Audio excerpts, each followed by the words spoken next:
no social media for anyone under the age of 16.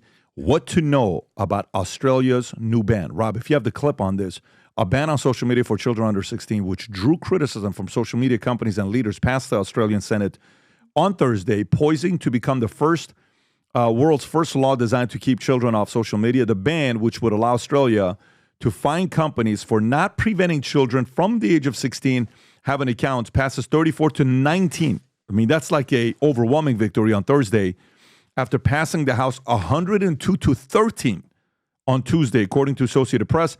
It's expected quickly to become law when it will give social media companies 1 year to prevent those under age limit from having accounts or otherwise risk being fined. You ready?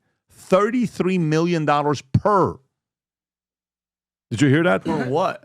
Per each account that they allowed this to happen is $33 million per. Whoa. She'll break you down. Critics of the bill in the government expressed concerns it was rushed. And one independent lawmaker said it was a blunt instrument that would not actually hold social media companies accountable. Go ahead, Rob, play this clip. Social media has a social responsibility. We know they can and should do better to address harms on their platforms. That's why we're making big changes to hold platforms to account for user safety. The Online Safety Amendment, Social Media Minimum Age Bill 2024, will amend the Online Safety Act 2021 by introducing a minimum age of 16 to have an account on age-restricted social media platforms, protecting young Australians at a critical stage of their development. The bill puts the onus on social media platforms, not parents or young people, to take reasonable steps to ensure fundamental protections are in place. Tom, thoughts on this? So there's two parts of this. First of all, I worry whenever a government says that the onus is on the company, not the parents or the young people. There's got to be parents involved here. So that worries me. However, the logic that Australia used was kids were distracted in the classroom, and it was very difficult to control them. Asking them to put their phones aside was resulting in videos where students were very upset with their teachers. There was an ongoing stress through constant comparison that they said was not healthy for girls 13 to 15 as they're developing. And there were girls hurting themselves as the more shy and more quieter by personality were under the stress of this comparison, actually hurting themselves. And there was more than enough, and we've got evidence of this, actually, every country in the world who cares to look. There's a lot of predators that are out there. And so, you know, they're saying, okay, enough is enough. We, the government, are taking steps. Now, I think there should be parental controls in place and parental involvement, and parents should be making decisions, because I do disagree with Australia saying, we will put the onus on the social media companies, not the parents and not the young people. That there is a liberal trope about how we at the government know better than you do. And I think that's kind of dangerous, but you can't argue with the logic of all the consequences that they've seen among the youth. Vinny, how do you process this?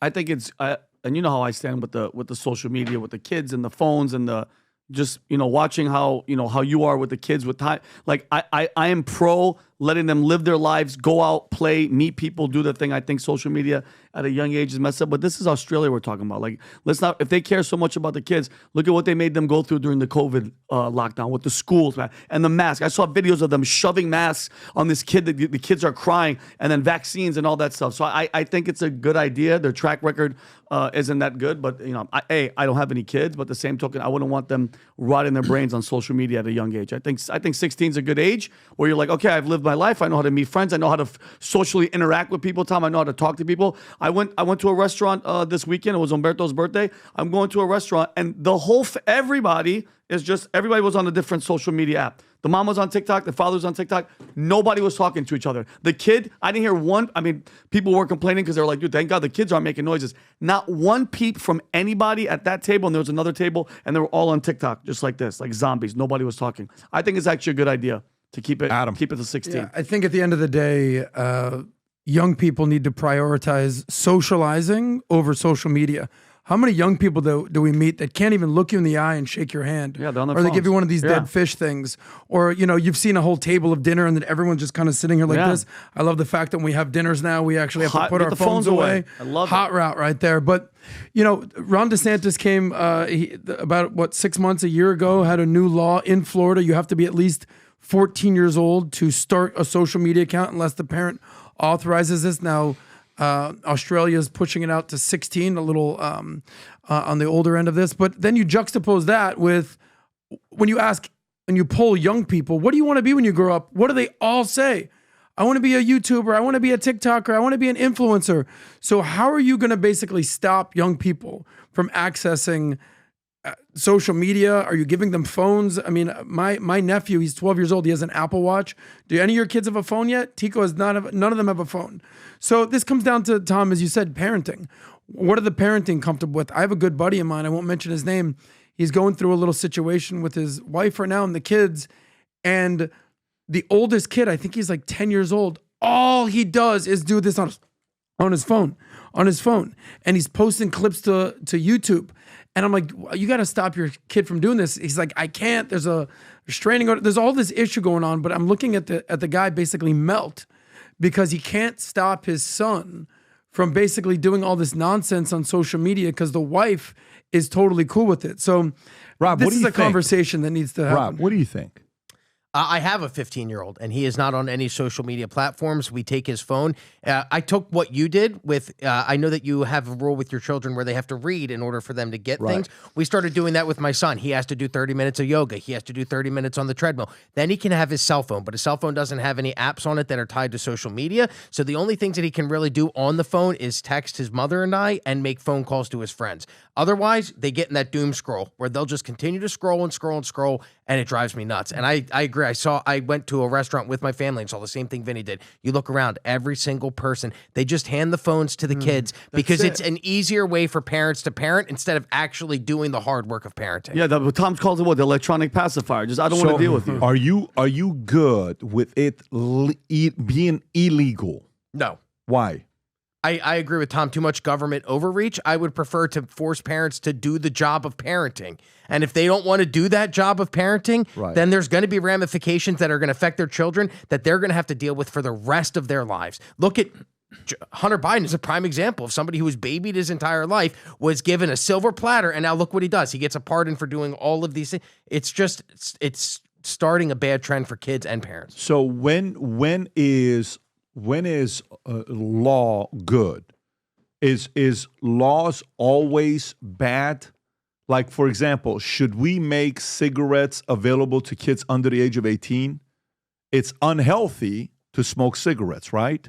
Should we allow kids to smoke cigarettes under the age of 18? Should we allow kids to be able to drink alcohol under the age of 18?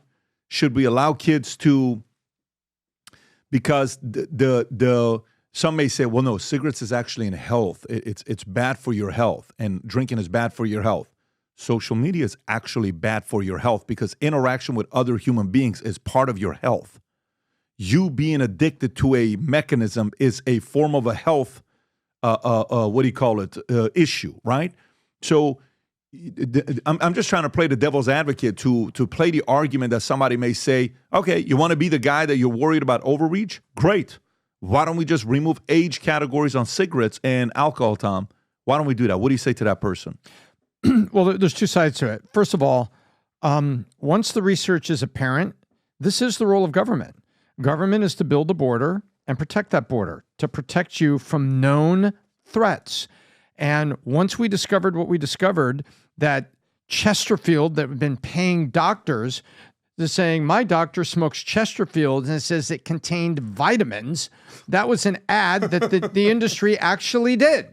And so once you know that it causes cancer and emphysema and all these things, then you say, okay, if you're 21, you can do it, but no kids, no advertising it in their schools. There was all those things that they did that because they would take Joe Camel, an animated camel, and tried to make him look appealing and interesting and fun like Disney. And he was Joe Cool and trying to attract kids to smoke. So those laws become good. Alcohol, we go nationwide now at 21. That's good because we see limits. the information now is there. And so why not having a broad-based law about the age for social media now that we understand the consequences? The same thing that we have for guns and alcohol. And guess what? Parents that don't control the access to guns have been brought into court. Parents that allowed kids to drink or enabled them to drink when a kid gets drunk and does something are brought into court. So it's not a bad thing when the government says the common good, that there's enough information here that we need to go and put a law in place.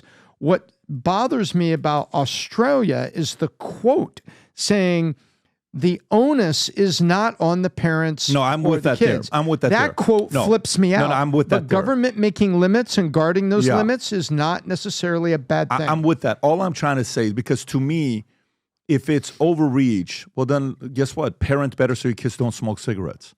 Parent better so your kids don't buy alcohol. Why don't you go parent better? This is the part where I think a debate between the two with arguments and stats. When I read Anxious Generation, written by a guy on the left who agreed that conservatives raise better kids than the left does, conservatives raise happier, healthier kids than the left do. Every parent should read this book, Anxious Generation. Every parent. I read it and I told everybody around me to read it to the point that, guys, this is what's weird. Every year I hold a insurance conference that's only for CEOs of major insurance companies and executives of major insurance companies. I've been doing this since 2015. Every year I give them a gift, okay? Every single year I give them a gift. I gave the Buffett letters. I gave God knows how many different things I've given over the years. Tom, you've been a part of many of these when I'm giving these gifts out. You know what book I'm giving to all the executives this week? It's this week. What's this week? Is it Thursday or Friday or Thursday whatever? this week, yeah. I'm giving them the book Anxious Generation. So I think every one of them directly and indirectly is dealing with this with kids. I don't know. I think there's a part of me that sits there and says, you know, it's a, hey, Dad, I want to be able to drive at 12 years old. No, the law says 16. But I want to drive at 12. No, the law says 16. What a bad father you are. If it wasn't a law, maybe you would drive, but the law says 16. So say there's not a law for driving. Dad, can I drive? Joey's dad lets him drive at 12. No, in this family, it's 17. You're a horrible father. Mary's mom allows her to drive at 13. If there's not a law, I think the law part, I don't know. I don't know. I get kids that come over to the house and I just watch them. They drive me insane when I watch them glued to their deal. It's insane. First of all, it's disrespectful when you're sitting there with somebody, you're talking and they're on their phone the entire time. Like, hey, man. Yeah, Hello. I'm here. Yeah, I'm here. McFly, I'm here. Yeah. There's people around you. Hello, Tom. Hello, Vinny. Hello, Pat. Hello. Come on, guys. Come on. We got versus set them aside. Let's talk. You're forced. And even when we're there, when the phone's not next to us, what do? You notice we go like this? Oh, you notice we're doing that? Your brain is like, I can't wait to look at it. I don't think this is just a kids thing. I think this is also hurting adults. Yeah. Well, think it's a real about it. thing. I don't know. I'm a little bit with creating a way for guidelines to be created for parents and social media companies to not target kids. I'm partly there. How old were you when you got your first phone? 22. Okay, that wasn't even a smartphone, just a regular old phone. No, that was the old snake game, whatever the snake game was. On Nokia. Okay, Yeah, a Nokia. And Vinny, how old were you? When I got my first phone. Shoot, I think like went out late, really late. Just looking for a number 16? here, buddy. That's late. 16, Tom. 17? I don't know. 6 years old. No. I'm on a calculator instead of a pacifier. Okay. My first phone was almost $2,000, and it was installed in my car when I was 26. Gangster. Ugh, hair waving in the Long wind. time ago, Tom. Women all over him. Rob, women how in old the were back you? seat. 16. Okay, so we all got our first phones when we were 18, 16, 20, 22 somehow. Tom, whatever age you were. This is exactly what we're talking about right now, is that we're not even getting access to any of the kids. We all got this when first smartphone I got, I think, was smartphone 2008. Okay, so now you're born. Imagine Dylan. Hey, what's up? I'm a young stud, 6 years old. Boom, phone in my hand. Computer, Imagine what everything. kind of issues this can create for young boys, for young girls. What's going on there? And the parents are just enabling them. Yeah. Nah. As long as you can, keep kids away from social media. If I had my way, I would find a way to get DeSantis to ban you from having a phone. But that's Yes, a different that's a whole story. different It's better for situation. No, society you. from having a phone. But that's Utes? a different. What is a different, Ute? Different Utes? conversation What? to have. what? Utes, What? Youts, The two Youts. what? In November, let me tell you what happened with November with Black Friday, Cyber Monday, everything that we did. Absolutely amazing what took place. We have more people ordering stuff in a month of November than we did all of last year. Record-breaking month. I love the fact that people are we want 1 million people wearing Future Looks Bright gear. And this is probably your last chance here this week to order stuff that it gets to you before Christmas so you can sport some of this gear.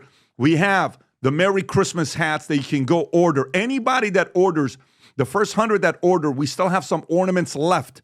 The Merry Christmas ornaments and Future Looks Bright ornaments left for some of you that haven't. And we have this new gear that came out, which I wish you could feel this material. ridiculous. Feel the material, by the way, what this feels like. Just feel the material. Wow. Even What is that, velvet? It's amazing. But on the back, what it says is Happy Holidays, crossed, Merry Christmas at the bottom. Incredible material. This is on the website. If you got a newborn baby, the onesies, and we got a few other these sweaters. Merry Christmas ugly sweaters. Rob, if you can put the link below, VT merch, last chance, first 100 orders, you get the ornaments sent over to you. And stick around. I'm going to give you some intel on some of you guys that want to come and get the Christmas trees with What us. happened to the red Merry Christmas hat? that thing went That's out. sold out. Rob, did that sell out? Can you go to see if that sold out? I mean, I don't know what happened with that hat. To tell you what, is there still some left of that? Apparently there is, because that went off. By the way, the first 1,000 orders we sold like within 2 days when it came out. Yeah, this is hot, folks. People are ordering this left and right. Hot route. Merry Merry Christmas Christmas. with Future Looks Bright on the side. 1 million people wearing Future Looks Bright gear. I want to run into you everywhere we go. I want to see that gear being worn. Tag us when you do that. If you enjoyed this video, you want to watch more videos like this, click here. And if you want to watch the entire podcast, click here.